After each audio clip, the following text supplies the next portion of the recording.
The youngster will be all right, Martin Cunningham said as they passed out of the castle yard gate. The policeman touched his forehead. God bless you, Martin Cunningham said cheerily. He signed to the waiting Jarvey, who chucked at the reins and set on towards Lord Edward Street. Bronze by gold, Miss Kennedy's head by Miss Douce's head appeared above the cross-blind of the Ormond Hotel. Yes, Martin Cunningham said, fingering his beard. I wrote to Father Conmee and laid the whole case before him. You could try our friend. Mr. Power suggested backward. Boyd, Martin Cunningham said shortly. touch me not. John Wise Nolan, lagging behind, reading the list, came after them quickly down Cork Hill. On the steps of the City Hall, Councillor Nanetti, descending, hailed Alderman Cowley and Councillor Abraham Lyon, ascending. The castle car wheeled empty into Upper Exchange Street. Look here, Martin, John Wise Nolan said, overtaking them at the mail office.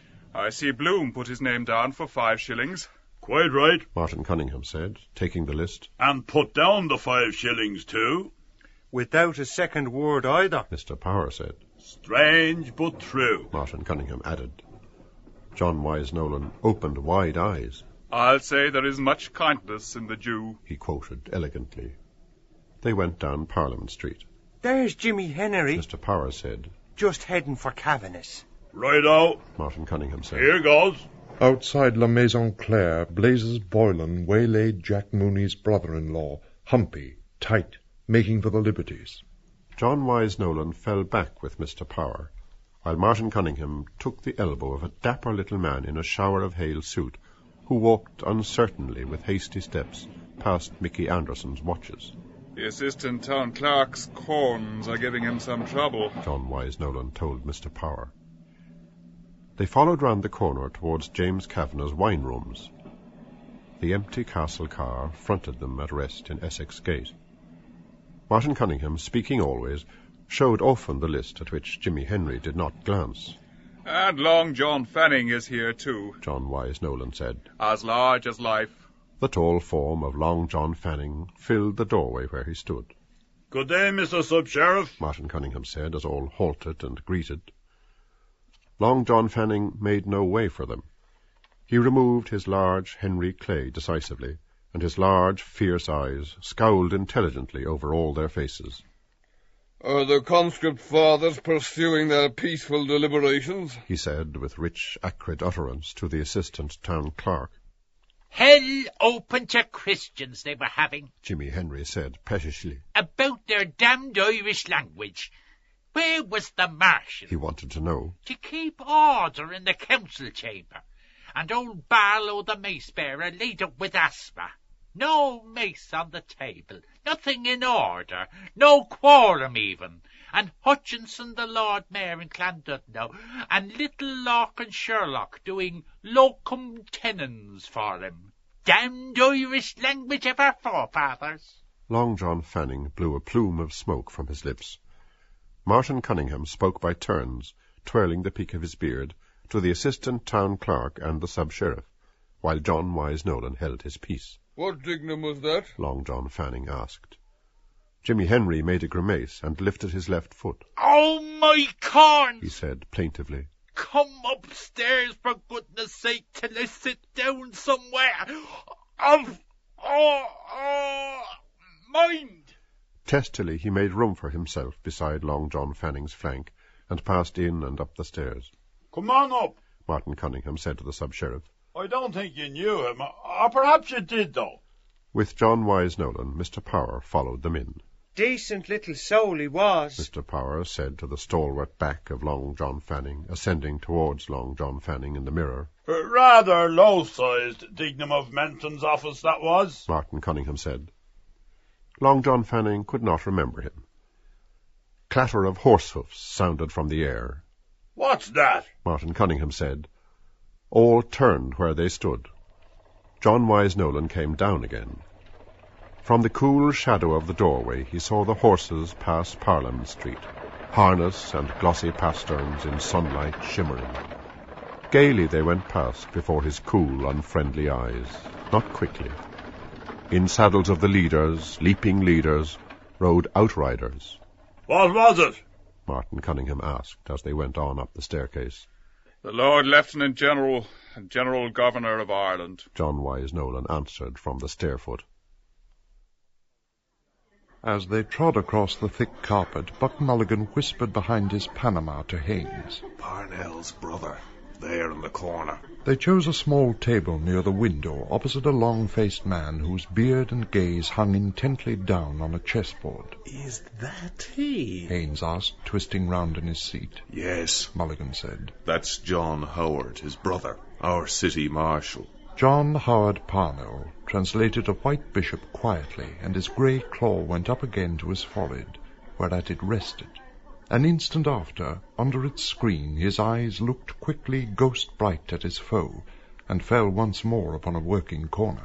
"I'll take a melange," Haines said to the waitress. 2 melange, Buck Mulligan said. and bring us some scones and butter and some cakes as well. When she had gone, he said, laughing, We call it DBC because they have damn bad cakes. Oh, but you missed Dedalus on Hamlet. Haines opened his new-bought book. "I'm sorry," he said.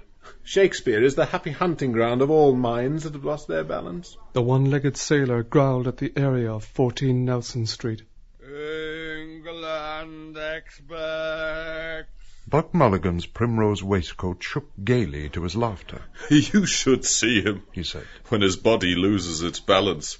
Wandering Angus, I call him. "I'm sure he has an idée fixe." Haines said, pinching his chin thoughtfully with thumb and forefinger. "Now, I am speculating what it would be likely to be. Such persons always have."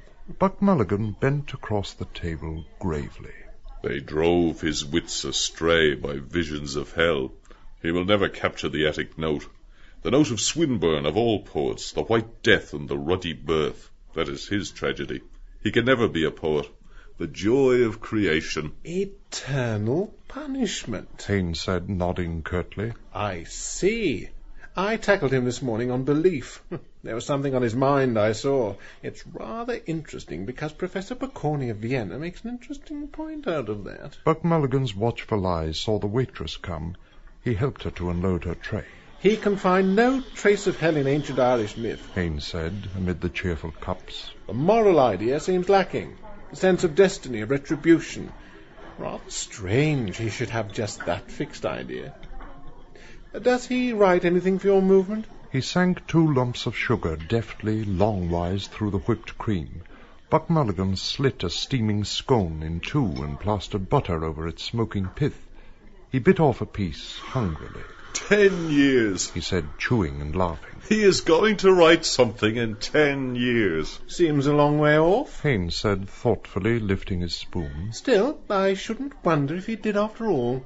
He tasted a spoonful from the creamy cone of his cup. "This is real Irish cream, I take it?" he said with forbearance. "I don't want to be imposed on." Elijah, skiff, light, crumpled throwaway, sailed eastward by flanks of ships and trawlers amid an archipelago of corks beyond New Wapping Street past Benson's Ferry, and by the 3-masted schooner Rosevine from Bridgewater with bricks. Almidano Artifoni walked past Holles Street, past Sewell's yard. Behind him, Cashel, Boyle, O'Connor, Fitzmaurice, Tisdall, Farrell, with stick-umbrella dustcoat dangling, shunned the lamp before Mr. Law Smith's house, and, crossing, walked along Merrion Square. Distantly behind him, a blind stripling tapped his way by the wall of College Park.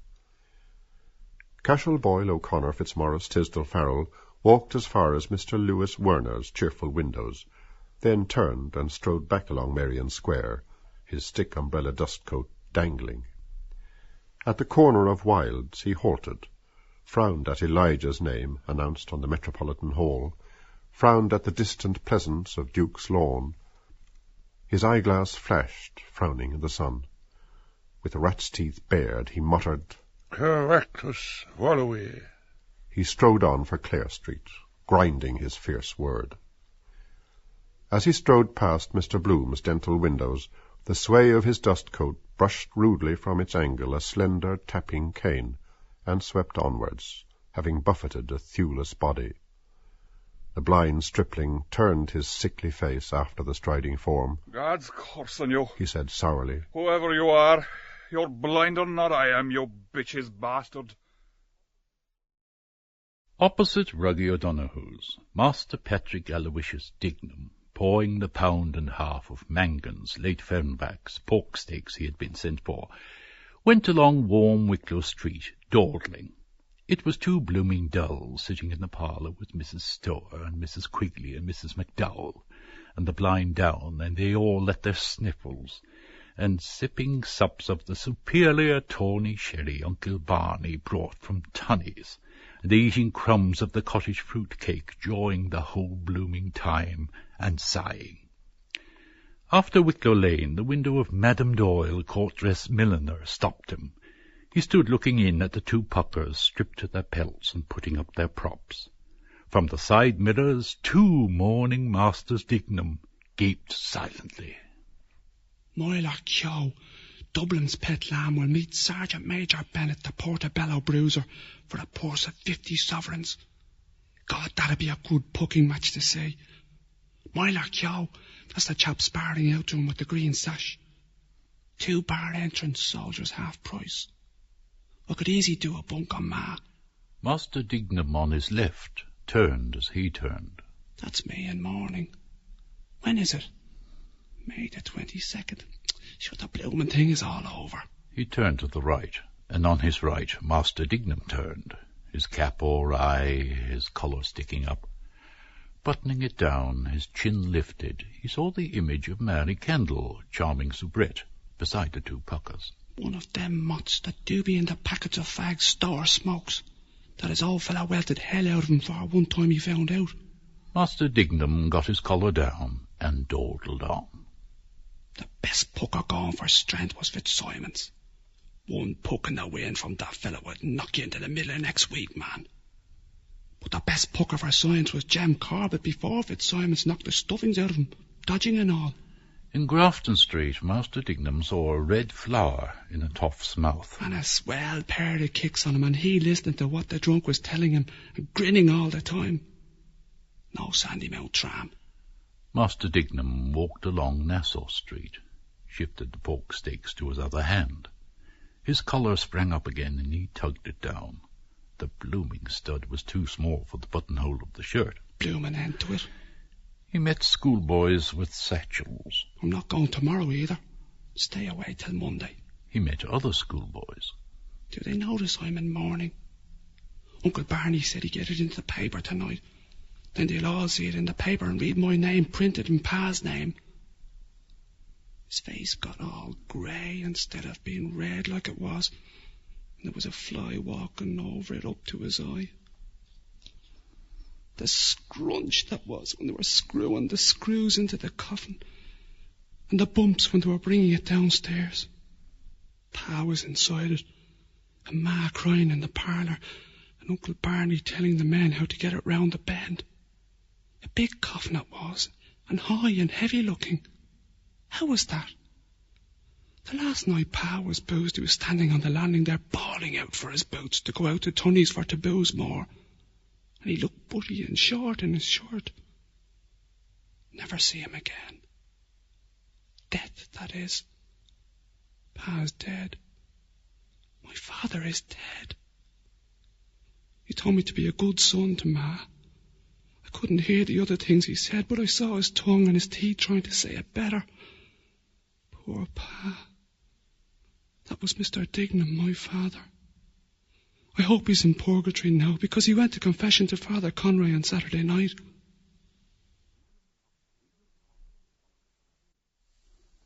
William Humble, Earl of Dudley, and Lady Dudley, accompanied by Lieutenant Colonel Heseltine, drove out after luncheon from the Vice-Regal Lodge.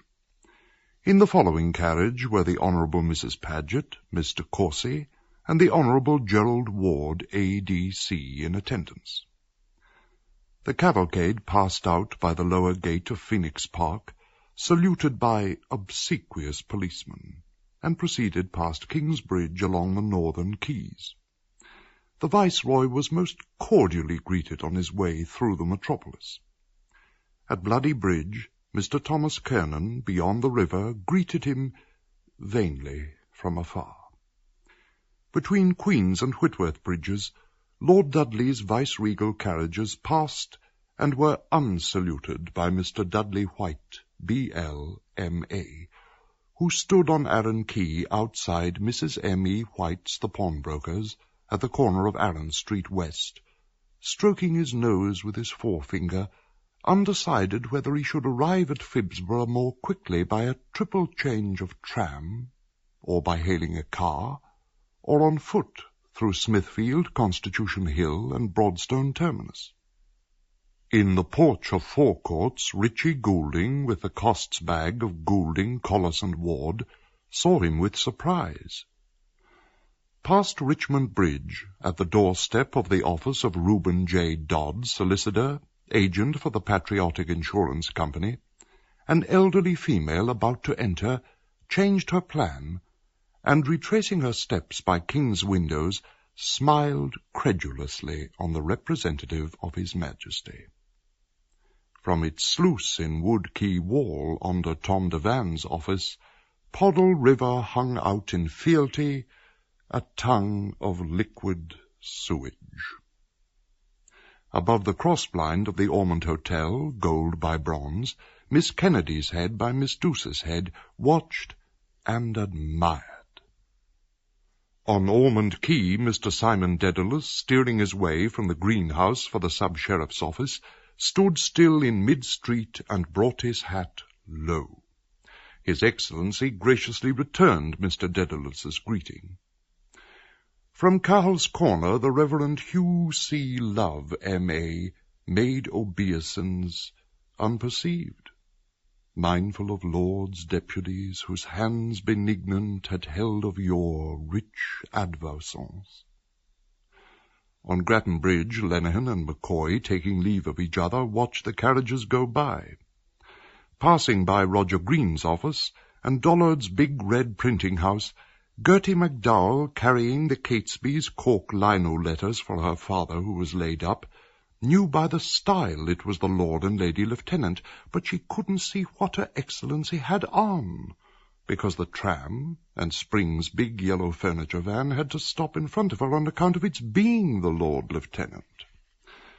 Beyond Lundy Foots, from the shaded door of Kavanagh's wine rooms, John Wyse Nolan smiled with unseen coldness towards the Lord Lieutenant General and General Governor of Ireland. The Right Honourable William Humble, Earl of Dudley, G.C.V.O., passed Mickey Anderson's all-times ticking watches and Henry and James's wax, smart-suited, fresh-cheeked models, the gentleman Henry Dernier Cri James.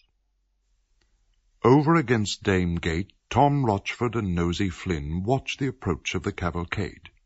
Tom Rochford, seeing the eyes of Lady Dudley on him, took his thumbs quickly out of the pockets of his claret waistcoat and doffed his cap to her. A charming soubrette, great Mary Kendall, with dauby cheeks and lifted skirt, smiled daubily from her poster upon William Humble, Earl of Dudley, and upon Lieutenant Colonel H.G. Heseltine, and also upon the Honourable Gerald Ward, A.D.C. From the window of the D.B.C., Buck Mulligan gaily and Haines gravely gazed down on the vice-regal equipage over the shoulders of eager guests whose mass of forms darkened the chessboard whereon John Howard Parnell looked intently.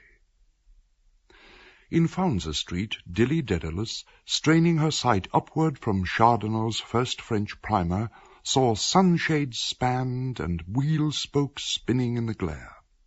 John Henry Menton, filling the doorway of commercial buildings, stared from wine-big oyster eyes, holding a fat gold hunter watch, not looked at, in his fat left hand, not feeling it. Where the foreleg of King Billy's horse pawed the air, Mrs. Breen plucked her hastening husband back from under the hoofs of the outriders. She shouted in his ear the tidings, understanding he shifted his tones to his left breast and saluted the second carriage. The Honourable Gerald Ward, A.D.C., agreeably surprised, made haste to reply. At Ponsonby's corner, a jaded white flagon H halted, and 4 tall-hatted white flagons halted behind him, ELY', while outriders pranced past and carriages. Opposite Piggott's music warerooms, Mr. Dennis J. Nagini, professor of dancing, etc., gaily apparelled, gravely walked, outpassed by a viceroy, and unobserved. By the provost's wall came jauntily Blazes Boylan, stepping in tan shoes and socks with sky-blue clocks to the refrain of "My Girl's a Yorkshire Girl."